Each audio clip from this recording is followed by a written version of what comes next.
Tu te souviens encore, pour notre 60e anniversaire de jumelage avec Ludwigsburg, la fête de la bière, Oui, après la rose. auprès de la Rose, avec la brasserie, et les pieds de porc de 1 kilo au plus. Les Français n'étaient pas du tout habitués à ça. Et, je me souviens, ma collègue, elle voulait amener des colombes blanches Oui, pour symboliser la le paix. signe de la paix. Et je ne sais pas pour quelle raison, j'avais peur qu'elle avait des problèmes, mais je te demandais, Si on pouvait en trouver à Montbéliard. oui, mais pas des colombes, des Non. pigeons. Ben, Donc, j'ai oui, cherché des colombes blanches, mais on n'a pas trouvé. Mais on a trouvé voilà. des pigeons blancs. Comme on a beaucoup de pigeons à Montbéliard, vous avez chassé les pigeons blancs, Capturé deux capturé, pigeons. voilà, deux.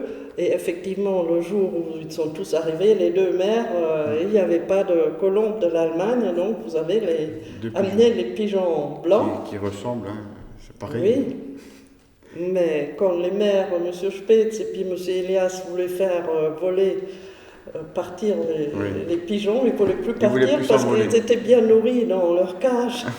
Donc il a fallu les chasser puis Voilà, les faire. ouais, c'était des bons souvenirs. Ce que j'ai beaucoup aimé au début, quand je suis arrivée dans ce service du jumelage, c'était qu'il y avait un échange des écoles primaires dans les enfants très jeunes. Et nous avons à la ville de Montbéliard un centre à Charquemont, Vacances. centre de vacances qui appartient à la ville.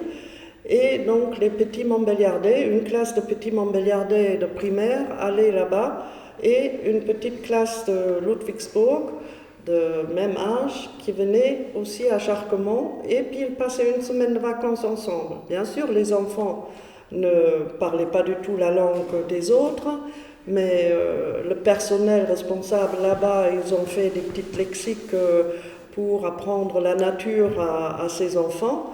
Et malheureusement, au fil des années, ces échanges ne se sont plus faits. Et semble-t-il, c'était une préparation trop lourde pour les institutrices. En fait, les institutrices, ils devaient rester aussi la semaine avec les enfants, bien sûr, à Charquemont, dans ce centre. Et après, il y avait des institutrices jeunes avec des enfants elles-mêmes, et puis donc elles n'arrivaient plus à s'arranger. Et c'est à cause de ça que ces échanges ne se font plus. Et puis c'est bien regrettable parce que ça donnait un premier aperçu à des très jeunes enfants comment c'était dans un autre pays.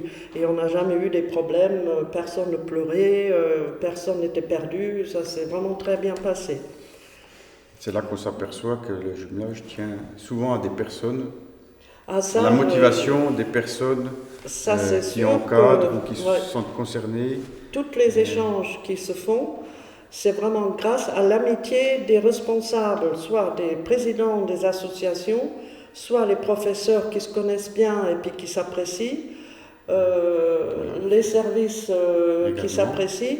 Ça tient effectivement, il faut que les gens y créent une amitié pour continuer et puis dynamiser les autres pour les suivre. Sans ça, ça va vraiment pas. On ne peut pas forcer quelqu'un à faire des échanges s'il n'est pas intéressé. Il faut des amitiés. Voilà. C'est ce qui se passe entre autres avec M. Wenger du service espace vert de Ludwigsburg. Et toi? C'est parce que, oui, on s'entend bien, on est amis depuis le temps et c'est grâce à ça qu'on peut continuer. Sinon, si c'est d'autres personnes qui ne sont pas concernées, ben, tout s'arrête. Voilà. C'est uniquement lié aux personnes. Voilà.